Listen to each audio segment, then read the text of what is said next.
Hello बच्चों, कैसे हैं आप सब। उम्मीद करता हूँ कि सारे लोग ठीक होंगे। तो बच्चों, जैसा कि आपको मालूम है कि हम लोग क्लास 9 का मैथमेटिक्स पढ़ रहे हैं। पिछली क्लास में हम लोगों ने हेरॉन्स फार्मूला, है ना, यानी हीरोन का सूत्र पढ़ा था। ठीक है, हीरोन का सूत्र पढ़ा था। जल्दी से रिवाइज करते हैं कि आखिर ये हीरोन का सूत्र होता क्या है। क्या किसी बच्चे को याद है? जल्दी से चैट बॉक्स में वाई आने लिखो। क्या किसी बच्चे को याद है? जल्दी से चैट बॉक्स में वाई आने लिखो। Yes yes yes.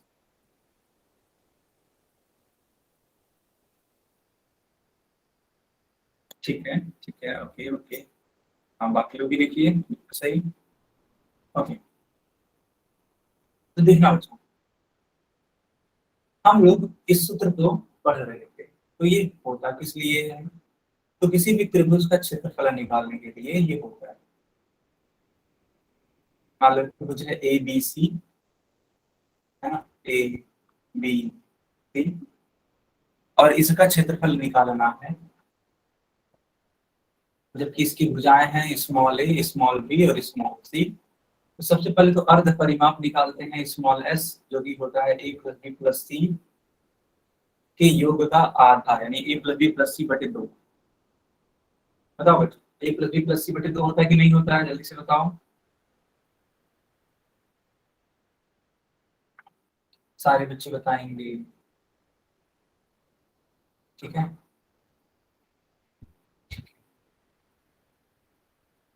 ओके। ये इस तरीके से होता है। तो इसका क्षेत्रफल क्या बनेगा? देखो, इसका क्षेत्रफल बनता है रूप में S, S minus A, S minus B, S minus C. क्या सारे बच्चों को याद आ रहा है? क्या सारे बच्चों को याद आ रहा है? गुड।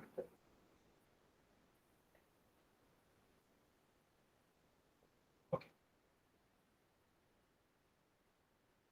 अब मेरी बात को समझना। अब इसी पर आधारित मैंने एक सवाल दिया था आप लोगों को करने के लिए, है ना। तो वो क्वेश्चन क्या था, मैं आपको दिखा देता हूँ। देखो, ये वाला क्वेश्चन बच्चों याद है आपको? ये वाला क्वेश्चन याद है आपको? पिछले क्लास में मैंने दिया था ये आपको करने के लिए, लेकिन चलो मैं इसको करवा देता हूँ आज, कंप्लीटली करवा देता हूँ। तो इसमें बोला क्या गया है? तो इसमें एक त्रिभुज बनाना है आपको, है ना। ऐसे एक त्रिभुज बनाना है, और इन तीनों भुजाओं का अनुपात दे रखा है। अनुपात क्या है?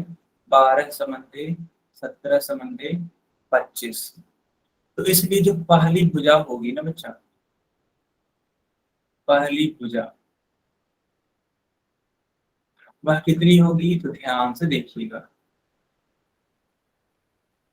है ना। पहली जो भुजा होगी वो कितनी होगी? वो होगी 12x। दूसरी जो भुजा होगी वो कितनी होगी, है ना, इसी अनुपात से हम निकाल रहे हैं। दूसरी भुजा कितनी होगी बच्चों? वो होगी 17x। और जो तीसरी भुजा है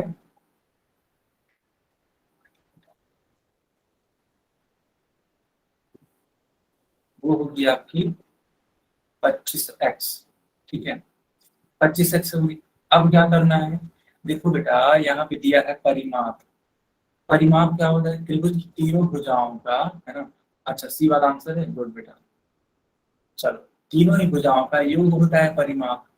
तो ऐसे लिखोगे आप, त्रिभुज का परिमाप बराबर, है ना, ये त्रिभुज का परिमाप है, त्रिभुज का परिमाप बराबर दे रखा है कितना? 540। आप तीनों ही मानों को रख दो।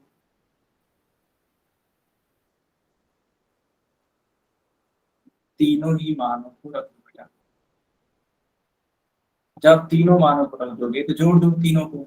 जब तीनों को जोड़ोगे तो कितना होगा? 54 होगा, है ना। 54x बराबर 540। तो x बराबर 540 को आप भाग दे दो 54 से बेटा, है ना, 54 से। जब भाग दोगे तो x का मान कितना आ जाएगा? 10 आ जाएगा। इसीलिए जो पहली भुजा होगी वो क्या होगी? 12 गुणे x, यानी कि 10, 12 हमें 120 सेंटीमीटर। दूसरी भुजा 17 गुणे 10, यानी कि 170 सेंटीमीटर। और तीसरी भुजा 25 × 10 यानी कि 250 सेंटीमीटर। क्या यहाँ तक सबको समझ में आया? यहाँ तक सबको क्लियर है बच्चा? ओके, तो अगर यहाँ तक क्लियर है तो अब देखना हमें क्षेत्रफल निकालना है, ठीक है।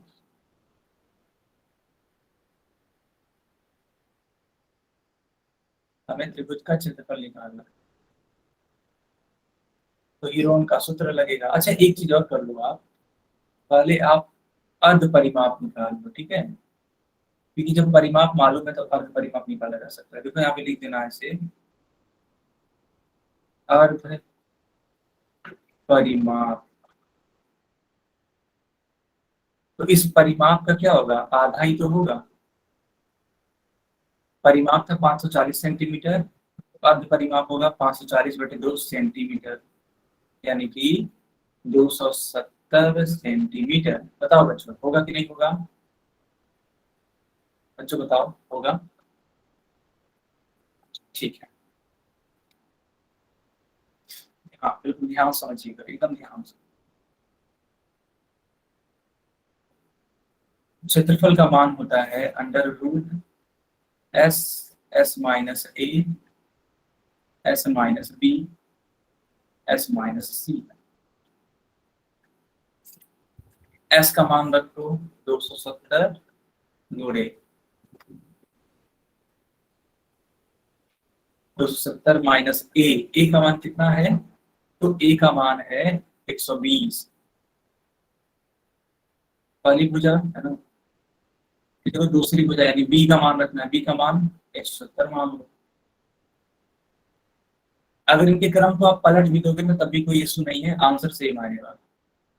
फिर सी का मान तो 70 माइनस 250 है ना, इस वाले को इरेज कर दो ऐसे। हालांकि जाना तो चाहिए उधर, लेकिन जगह की कमी की वजह से मुझे नीचे लिखना पड़ रहा है, ठीक है। हाँ, जगह की कमी की वजह से मुझे नीचे लिखना पड़ रहा है, कोई बात नहीं, मैं समझ सकता हूँ आप लोग अच्छी से चीजों को क्लियर कर रहे होंगे। आप समझना बेटा, 270 है तो इसको एज इट इज लिख दो। 270 में से 120 घटाओ, कितना आता है? क्या ये 150 आता है? जी हाँ, 150 आता है। 270 में से 70 घटाओ, 100 आता है। जी हाँ बिल्कुल, 100 आता है, और ये 20 आता है, ठीक है। हाँ, अब बेटा देखो क्या है, इस 27 को आप क्या लिख सकते हो, सॉरी 270 को क्या लिख सकते हो? आप लिख सकते हो 3 × 3 × 30, क्योंकि 3 × 3 = 9, 27 तो 70 हो जाएगा। इस 150 को क्या लिख सकते हैं? 30 × 3 लिख सकते हैं। 100 को क्या लिख सकते हैं? 10 × 10 लिख सकते हैं। और 20 को क्या लिख सकते हैं? 2 × 10 लिख सकते हैं, है कि नहीं? बताओ, आखिर 270 है ना।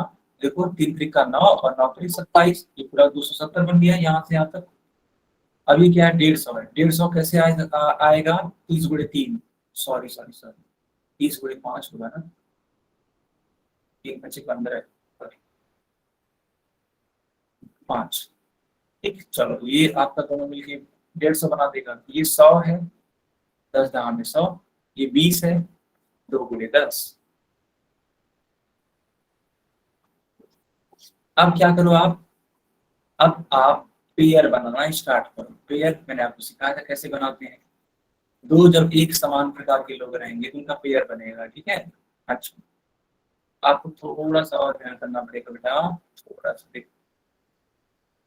ये देखो 3 का है ना, तो इनको साथ में लिखो, 3 × 3, चलो ये साथ में हो गए जुड़े। कहीं और भी 3 है? नहीं, 30 है ना, कोई बात नहीं, 30 लिखो साथ में। देखो ये जो 10 है ये साथ में है, साथ में है। अब अच्छा ध्यान से देखो, ये है 5, ये है 2, इन दोनों का गुणा करा दो, 5 तो नहीं 10, और ये क्या है? ये भी तो 10 है, 10 लिखो। ये भी जोड़ा बन गया, सबका जोड़ा बन गया, ठीक है। तो जब सबका जोड़ा बन गया बेटा, तो यहाँ पे दिए का मान को रख दो। 3, 30, 10, 10 × 3 = 9, और 3 0 बढ़ जाएगा, यानी कि 9000 सेंटीमीटर का वर्ग आ जाएगा। सबको समझ में आ गया बच्चा? बता दो जल्दी से। सबको क्लियर है?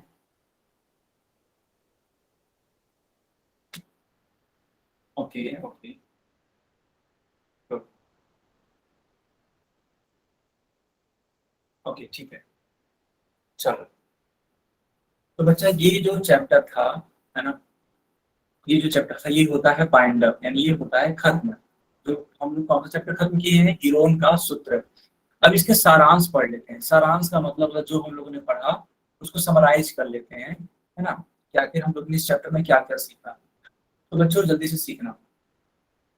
एक त्रिभुज मान लो अगर है, इनकी भुजाएं क्रमशः ए बी और सी हैं, तो इसका जो अर्ध परिमाप होता है उसको यश से दिखाते हैं, और जो अर्ध परिमाप होता है वो तीनों भुजाओं का योग करके उनका आधा कर लो, मालूम हो जाएगा। और अगर इनका क्षेत्रफल मालूम करना है तो कैसे मालूम चलेगा? तो इसके लिए हीरोन का सूत्र होता है, जो कि मैं लिख रहा हूँ। ये जो मैंने लिखा ये किसका सूत्र है? हीरोन का सूत्र है। तो हम लोगों ने इसके बारे में सीखा।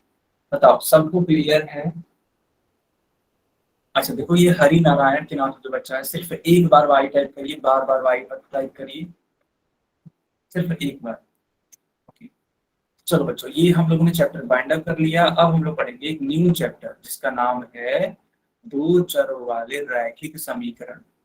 जल्दी से हेडिंग लगाइए सारे बच्चे।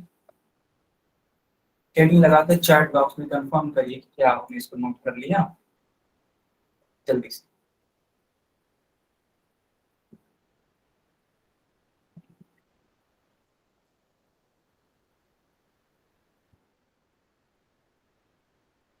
हो गया? ओके, हमको ये बात बता दीजिए आप, क्या आपके एग्जाम में ये चैप्टर आ रहा है? क्योंकि मुझे मालूम है कि कुछ बच्चों ने, है ना, बोला भी था कि सर ये वाला चैप्टर आ रहा है। एक बार आप वो भी कंफर्म कर दीजिए, क्या ये चैप्टर आ रहा है? ओके, तो अगर अगर ये चैप्टर आ रहा है तो क्या इस चैप्टर को मैं पढ़ा दूं ताकि आप एग्जाम में कर पाओ इसको? पढ़ा दो, ठीक, ठीक है बेटा। चलो हम लोग अभी स्टार्ट करेंगे दो चर वाले रैखिक समीकरण। देखो ये जितने भी क्लासेस अब चल रही है ना, वो आपके एग्जाम के रिगार्डिंग चल रही है, कि जो एग्जाम का सिलेबस है डिट्टो वही पढ़ाया जाए, है ना, उसके अलावा कुछ ना पढ़ाया जाए। क्योंकि देखो एग्जाम में अगर आप अच्छा करोगे, है ना, तो वो एक फ्रूटफुल चीज होगी, है कि नहीं? आपका एग्जाम अच्छा होना चाहिए, और इसी के लिए ये सारी क्लासेस चल रही है। ओके, तो जो बताएंगे उनको सीखिएगा। सबसे पहले हम लोग बात करेंगे चर के बारे में। चर को इंग्लिश में बोलते हैं वेरिएबल, ठीक है। क्या होते हैं चर?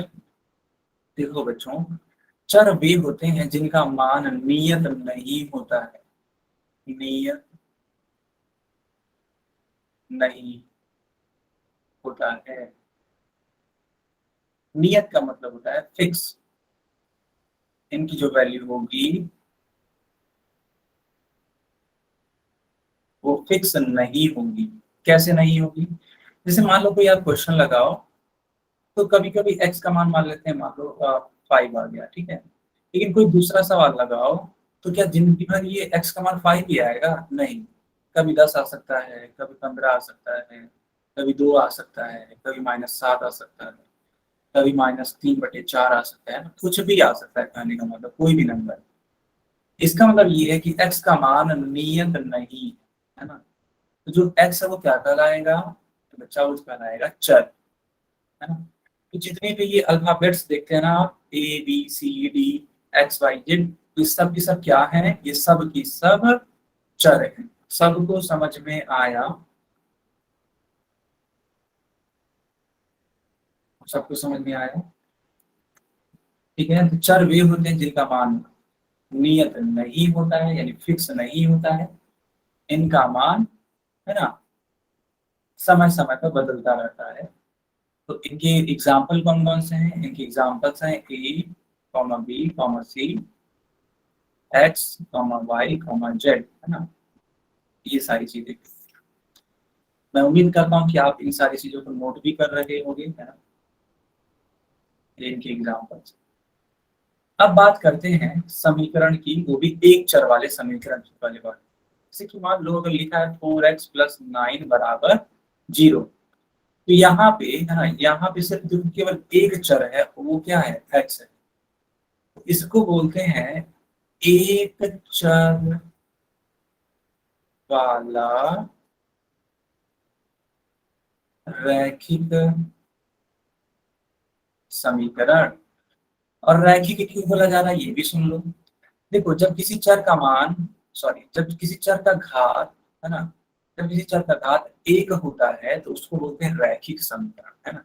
जैसे कि मान लो, है ना, मान लो बच्चा, अगर ऐसे लिखा होता,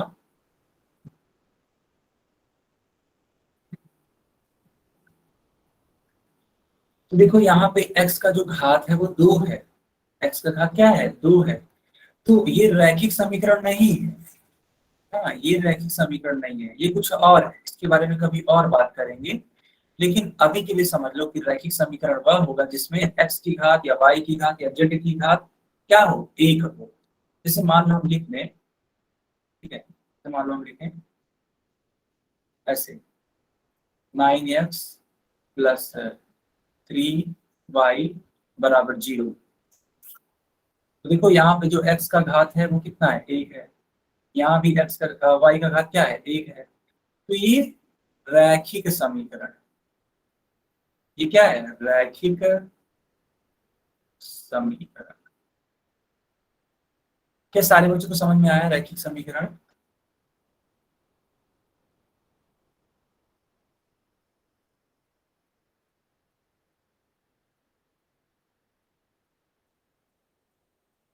ओके,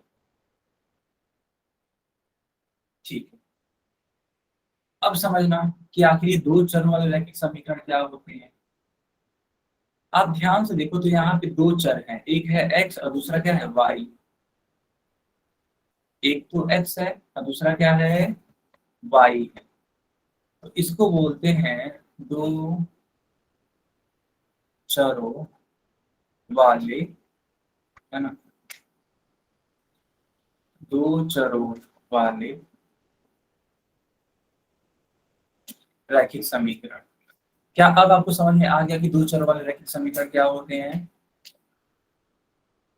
ठीक है, जैसे कि मान लो 4x प्लस 5y बराबर 0 लिख दिया गया है। ये अब ये क्या है, दो चरों वाला रैखिक समीकरण है।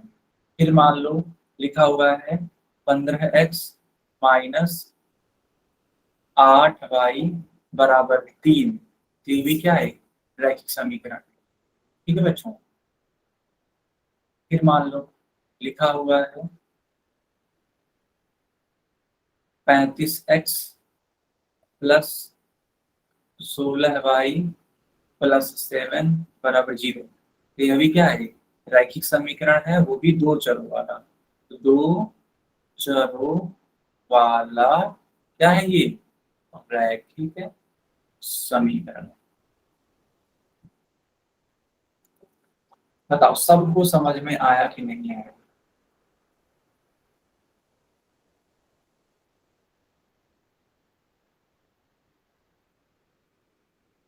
समझ में आया?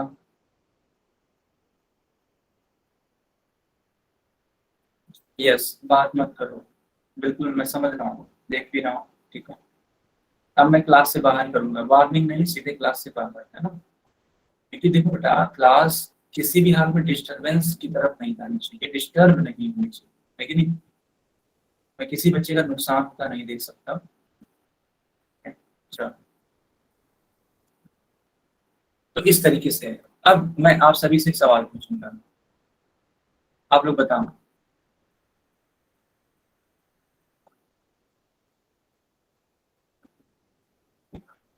बताओ बच्चों, क्या ये दो चर वाला रैखिक समीकरण है? अगर हाँ तो y, और अगर नहीं तो n टाइप करना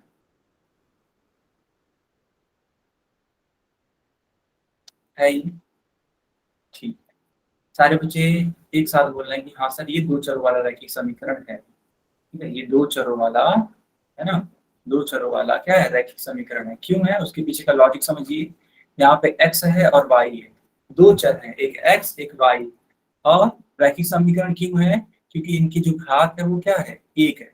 लेकिन बच्चों मान लो अगर यही सवाल अगर ऐसे लिखा होता,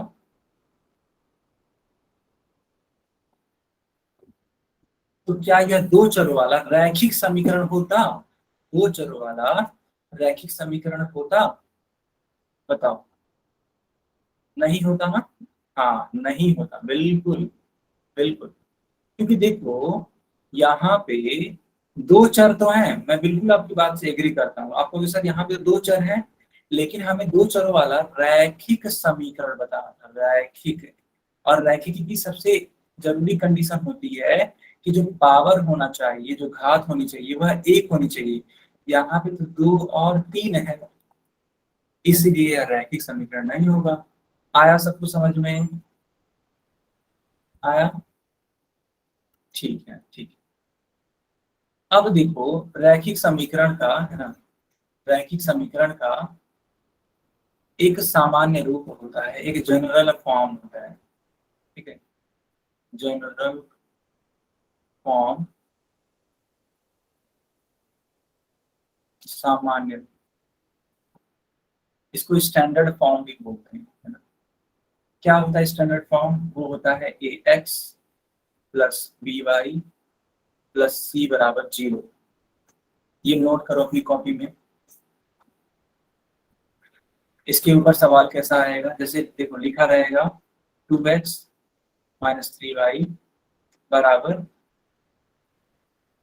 8। तो इसे, है ना, इसे सामान्य रूप में बदलिए।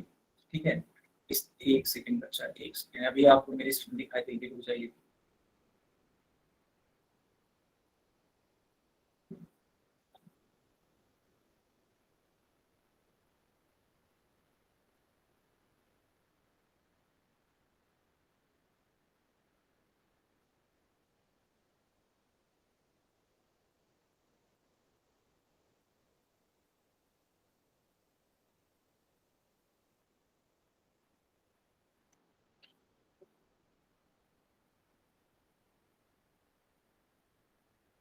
अब दिख रही है?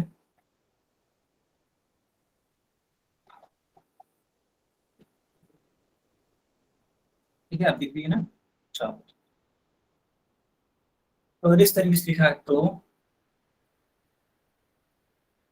इसे A X plus B Y plus C बराबर 0 के रूप में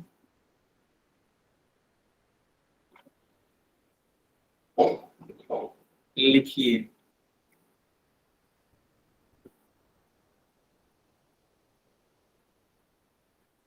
देखो बच्चा ध्यान से, तो 2x माइनस 3y बराबर 8 था, तो आप इस 8 को इस साइड लेते आओ। 2x माइनस 3y इधर आएगा तो -8 हो जाएगा। तो ये आपका क्या हो गया? ये हो गया आपका सामान्य रूप A X plus B Y. ठीक है, A X plus B Y plus C बराबर 0 के रूप का।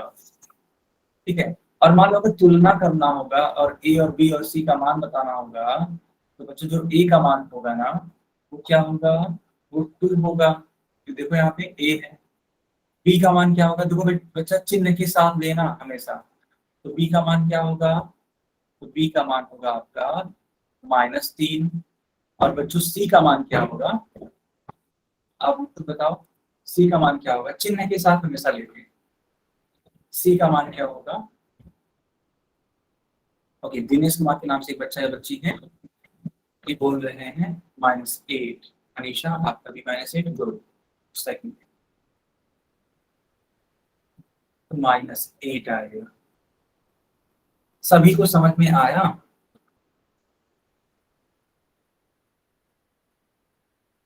ठीक है, ठीक है। अब मैं एक सवाल पूछता हूँ आप सभी से। ठीक है, मान लो एक क्वेश्चन है 5x प्लस 7y बराबर 9।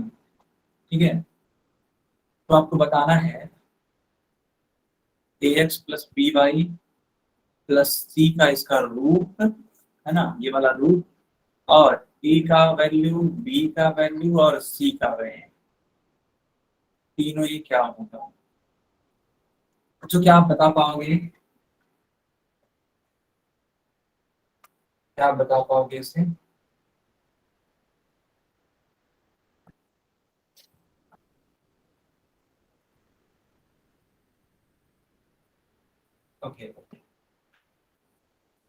बताइए।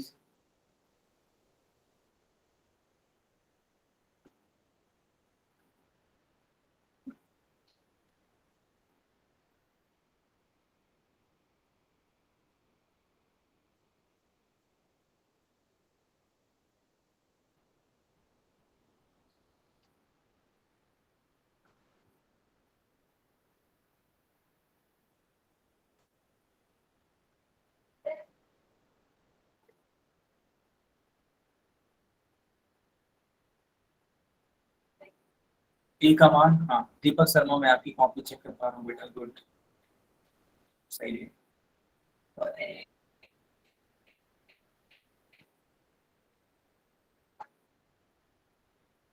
ठीक है,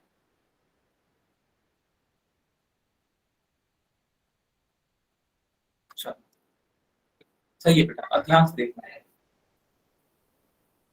ठीक है, ध्यान से देखना। करो क्या आप, देख,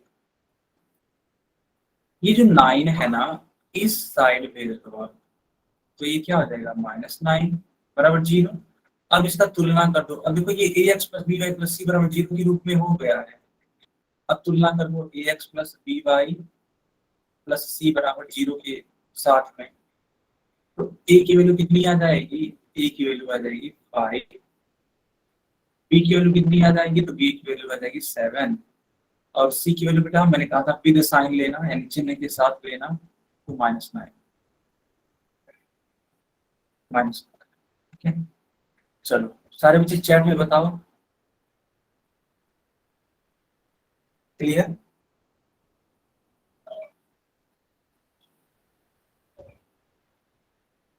गुड।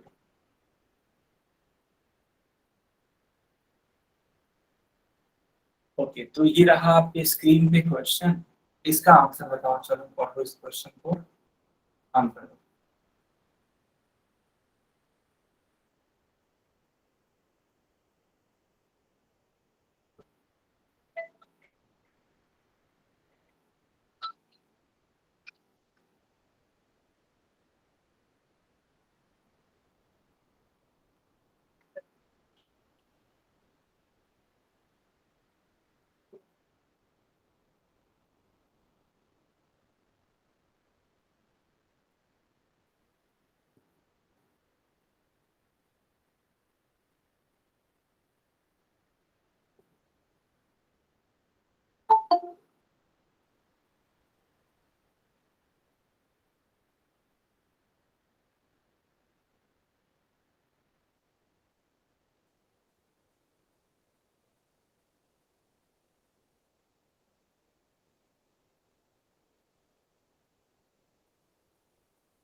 ओके बेटा, यस मैं देख पा रहा हूँ कॉपी आपकी, हाँ प्रेल शर्मा, खुशी, ओके, दीपक शर्मा, ठीक है।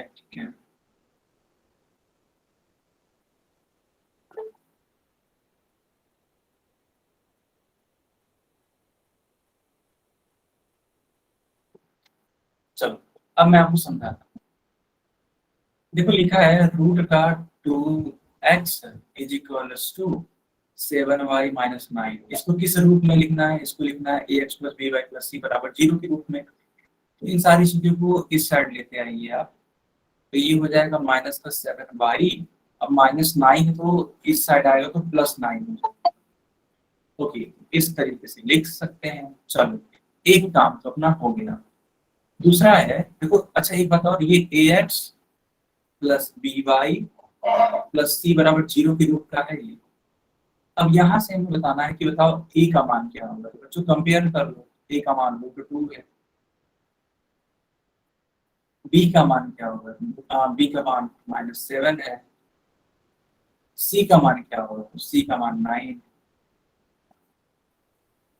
क्या सारे बच्चों को समझ में आया, बताओ।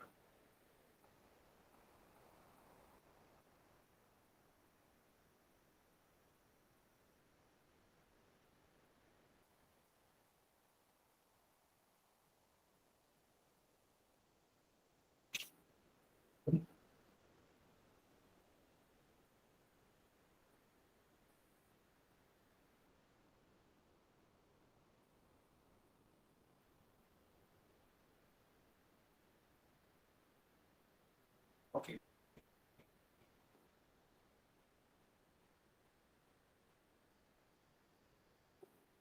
अब देखो पूछा जाता है कि बताइए समीकरण का हल क्या है। जो दो चर वाले रैखिक समीकरण है, समीकरण के हल के बारे में पूछा जाता है। तो बच्चों मान लो अगर कोई भी है ना इस तरीके से लिख दिया गया ऐसे, इसका तो एक हल आएगा, लेकिन मान लो अगर दो चरों वाले रैखिक समीकरण को लिखा गया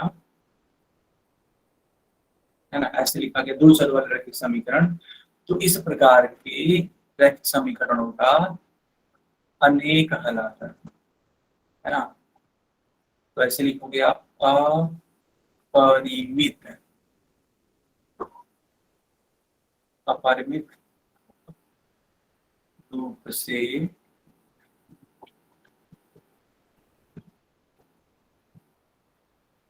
अनेक हल। अपरिमित रूप से क्या मतलब होता है? अपरिमित मतलब ना जो जिसकी गणना तक न की जा सके, इतनी ज्यादा मात्रा में हो, है ना, इतनी ज्यादा संख्या हो उसकी जिसकी गणना तक न की जा सके, यानी कि कहने का मतलब है अनंत, है ना, अनंत एंड इनफाइनाइट। तो अपरिमित रूप से अनेक हल यानी इतने इतने ज्यादा संख्या में इसके सॉल्यूशंस हैं कि जिनकी आप गणना तक नहीं करी जा सकती। तो अगर सिर्फ और सिर्फ एक दो चर वाला रैखिक समीकरण होगा तो ऐसा काम हम लोग करेंगे और बताएंगे कि हाँ इसका सिर्फ और सिर्फ कितना हल है, अपरिमित रूप से अनेक हल। अब मान लो लिखा हुआ है 5x प्लस 2y माइनस 3 बराबर 0। तो बताओ बच्चों इसके कुल कितने हल होंगे? इसके कुल कितने हल होंगे? तो बच्चों इसके भी अपरिमित रूप से अनेक हल होंगे। इसके भी कितने हल होंगे? इसके भी अपरिमित रूप से अनेक हल होंगे। हाँ अपरिमित, बिल्कुल। अपरिमित का मतलब होता है अनंत, बहुत ज्यादा संख्या में। ठीक है, चलो अब इसी प्रकार का एक सवाल पूछते हैं। चलो बताओ, पूछा जा रहा है आपसे कि 7x प्लस 5y बराबर 3 का कितना हल होगा। तो पूछा बताया है यहाँ पे, मतलब ऑप्शन में अद्वितीय हल, केवल दो हल, अपरिमित रूप से अनेक हल, कोई हल नहीं। बताइए कौन सा वाला विकल्प ठीक होगा, A B C D. Chat में बता दो, कोई इशू नहीं है चैट। हाँ बिल्कुल, तो इसका अपरिमित रूप से अनेक हल होगा बच्चों, अपरिमित रूप से अनेक हल होगा। Very nice, very nice. चलो बहुत अच्छी बात है।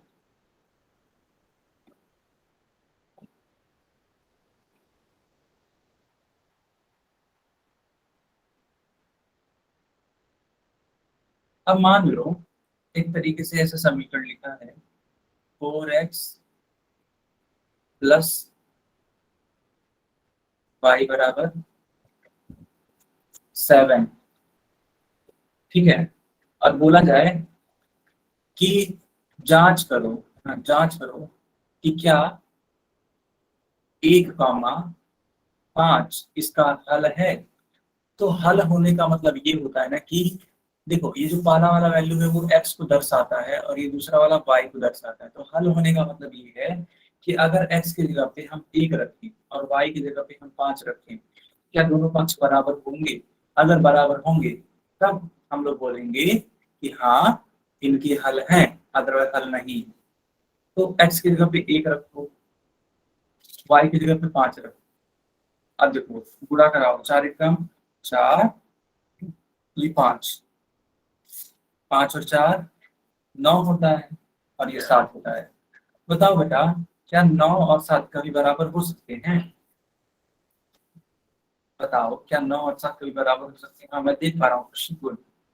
नहीं, है ना, नहीं हो सकते बराबर कभी भी। इसीलिए जो 1, 5 है इसका हल नहीं, का हल नहीं है। सबको समझ में आया कि नहीं आया?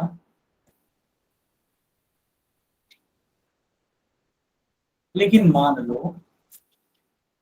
लो बोला जाता है कि बताओ क्या 1, 3 इसका हल है? चलो रख के देख लो। 4 गुणे x का मान 1 है, y का मान 3 है। 4 × 4 और ये 3, 4 और 3 7 और ये 7। बच्चों ये दोनों पक्ष बराबर आ गए, दोनों पक्ष बराबर आ गए ना, तो क्या 1, 3 इसका हल होगा कि नहीं होगा? है ना। हल होने का मतलब है कि दोनों चीजें आपस में बराबर हो गए। अगर जिस वैल्यू के लिए दोनों चीजें आपस में बराबर हो गई, दोनों, है ना, दोनों साइड आपस में बराबर हो गए, तब हम लोग बोलेंगे कि हाँ इसका हल है।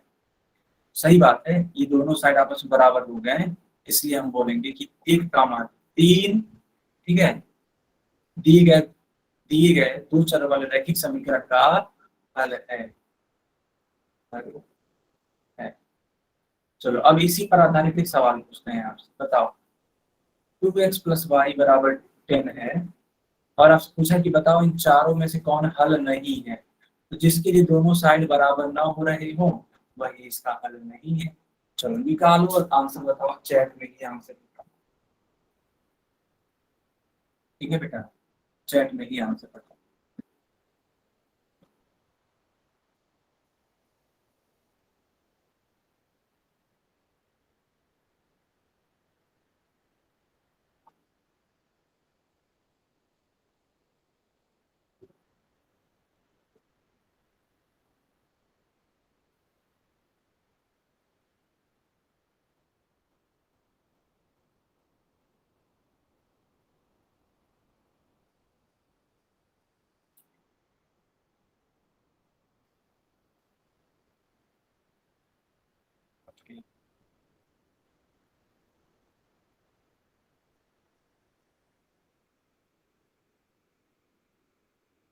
यस,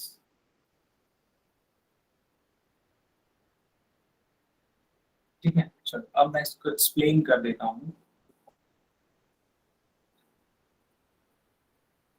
ठीक है बेटा, आपको बताना था कि कौन हल नहीं है इसका, तो ठीक है, ऐसी वैल्यू रखना पड़ेगा हमें जो दोनों पक्ष बराबर ना करे। पहले वाले को चेक करो।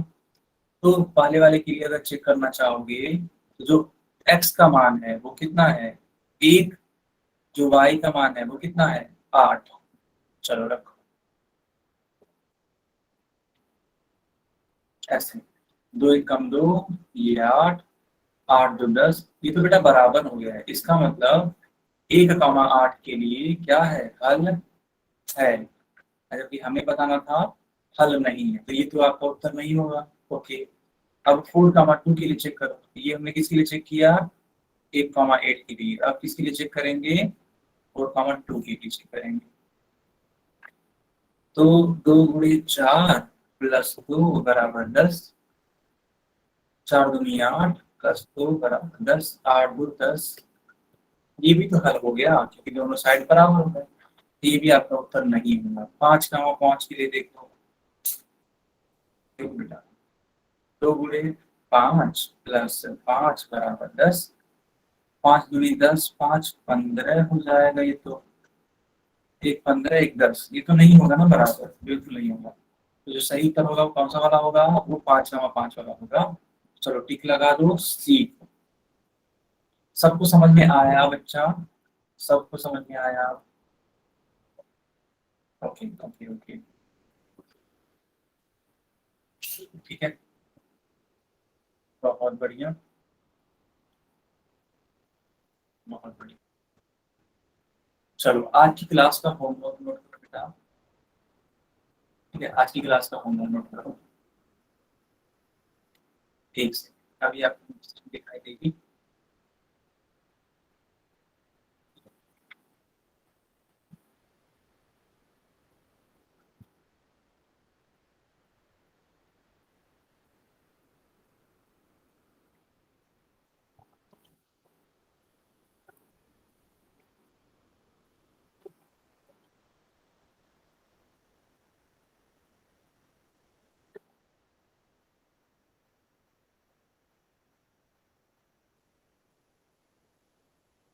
होमवर्क बेटा, होमवर्क।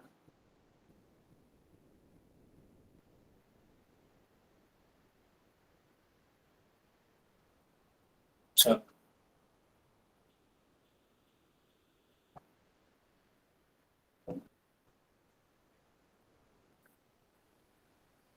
तो स्वरूप वाले रैखिक समीकरण को पहचानिए। ठीक है, पहला क्वेश्चन 3x + 9 = 2। दूसरा क्वेश्चन 7x + 15y - 7 = 0। तीसरा क्वेश्चन 105x + 9y + 3 = 0। ठीक है, 3 क्वेश्चन है आपको सॉल्व करना है। Okay, bye bye, good night.